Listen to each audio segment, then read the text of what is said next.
Au Sahel, 32 millions de personnes souffrent actuellement d'insécurité alimentaire chronique. La dégradation des sols et la désertification progressent de jour en jour. Comment cette terre va-t-elle nourrir en 2050 une population qui sera alors 2 à 3 fois plus nombreuse? Est-il possible d'enrayer l'exode de ces habitants contraints de trouver ailleurs des moyens de subsistance?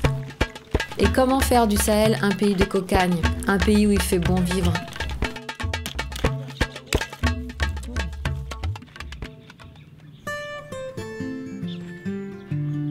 Depuis plusieurs années, des techniques agroécologiques respectueuses de l'environnement ont fait leurs preuves au Burkina Faso.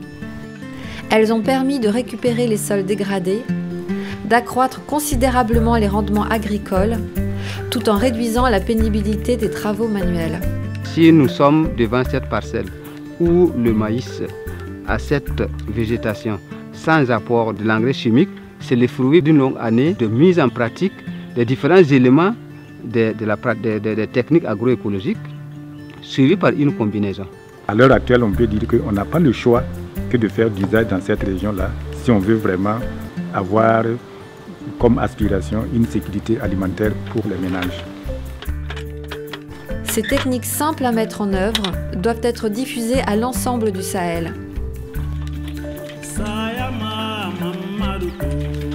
C'est pourquoi nous souhaitons réaliser à l'usage des techniciens agricoles des films pédagogiques.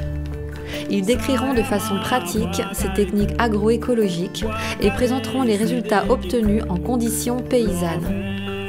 Ces films pédagogiques traiteront successivement des cultures vivrières, du maraîchage, de l'élevage et de la gestion des ressources naturelles.